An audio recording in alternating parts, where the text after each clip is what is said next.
Avant de commencer, nous vous prions de vous abonner à notre chaîne si vous êtes nouveau et de liker la vidéo si elle vous plaît. C'est parti.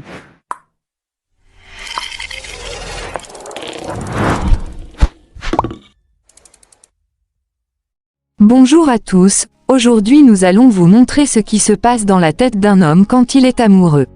Abonnez-vous et activez la cloche de notification car la prochaine vidéo sera intitulée « Voici ce qui se passe dans la tête d'une femme ». Alors, voici ce qui se passe dans le cerveau d'un homme quand il tombe amoureux, selon la science. L'amour est l'un des sentiments les plus beaux et les plus puissants. Il peut être effrayant de le laisser entrer dans sa vie et d'être suffisamment vulnérable pour laisser une autre personne avoir autant d'importance. Une fois qu'un homme devient amoureux, cela peut devenir une source de joie extrême qui lui donne envie de faire en sorte que la femme pour laquelle il est amoureux se sente comme la reine du monde. Mais que se passe-t-il exactement dans son cerveau qui encourage ce changement? Tout se résume aux produits chimiques et aux hormones. Ils se sentent planer, comme avec une drogue. Le début de la relation est le plus excitant car tous les produits chimiques libérés dans le cerveau semblent nouveaux et addictifs. C'est comme la première cigarette. Elle libère toujours le plus gros high la première fois. De la même manière qu'au début d'une relation, le cerveau produit un niveau très élevé d'amphétamine naturelle qui donne à l'homme l'impression d'être ivre d'amour. La force de ce sentiment augmente leur énergie et change leur façon d'être. C'est pourquoi les hommes sont souvent plus attentifs et affectueux au début. Tout comme avec la toxicomanie, une fois que le cerveau a goûté, il commence à en vouloir plus et cherche la source, la femme pour laquelle il tombe amoureux, pour obtenir plus de ce sentiment de récompense. Plus ils interagissent avec la femme qu'ils aiment, plus le sentiment de récompense au centre du cerveau est activé. Le bon jugement passe par la fenêtre. La raison pour laquelle nous semblons délibérément fermer les yeux sur les problèmes potentiels même lorsqu'ils nous crient au visage lorsque nous tombons amoureux, c'est parce que l'amour peut en fait fausser notre jugement. Un homme voit la femme qu'il aime comme parfaite à tout point de vue et chaque défaut n'est qu'un défi passionnant qu'il pense pouvoir surmonter. Son parti pris peut être imputé à son instinct de survie. Fondamentalement, en tant qu'être humain, nous sommes faits pour nous accoupler. C'est une chose évolutive. Un homme peut ressentir le besoin de rester avec sa femme parfaite, sur long terme pour avoir un bébé. Même si ce n'est pas vraiment le cas, c'est là que l'impulsion a commencé. Cela lui fait négliger les sources de préoccupation et obscurcit son jugement au début. L'amour forme de bons souvenirs. Quand un homme tombe amoureux, son cerveau est inondé par l'hormone de l'amour. Plus il passe de temps avec cette femme, plus il active le neurotransmetteur ocytocine, également connu sous le nom d'hormone du câlin. Il associe alors la femme qui l'a aidé à libérer cette hormone avec de bons souvenirs et de bons sentiments. Même s'il y a des ratés ou des moments gênants, le cerveau a tendance à ne se souvenir que des moments positifs en premier. Cela peut même aider l'homme à libérer le bagage émotionnel des relations passées. Plus il se rapproche de sa nouvelle femme, plus il s'attache à elle. Un bonheur global qui le submerge. Les hommes amoureux peuvent en fait être plus heureux. Ce n'est pas parce qu'une femme est devenue leur seule source de bonheur mais parce que lorsqu'ils tombent amoureux, ils libèrent également un taux élevé de dopamine, la substance chimique du bonheur.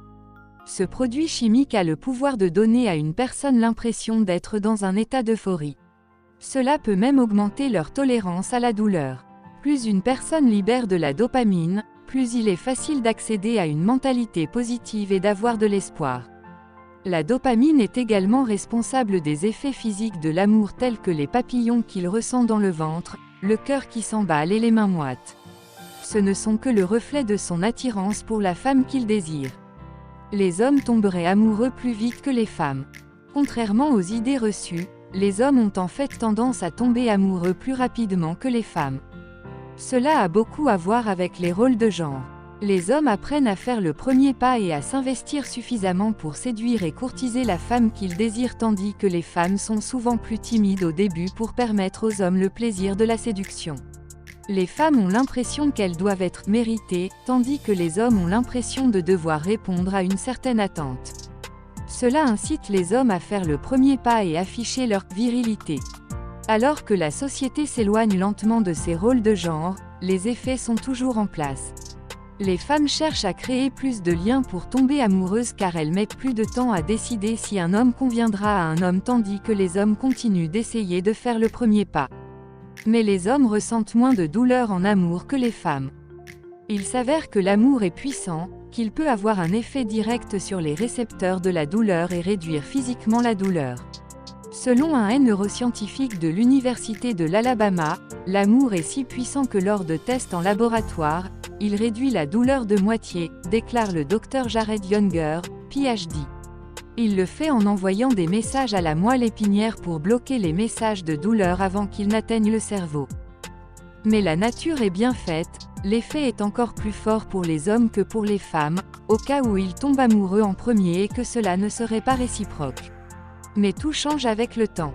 Ce qu'il est important de garder à l'esprit, c'est que, comme pour tout aïe, les effets finissent par s'estomper et commencent à prendre une nouvelle forme. Ce n'est pas qu'un homme finit par ne plus être amoureux, c'est que le sentiment change et devient plus un attachement lié. Les sentiments au début ne sont que la base. En fait, ils pourraient même prédire le résultat de la relation.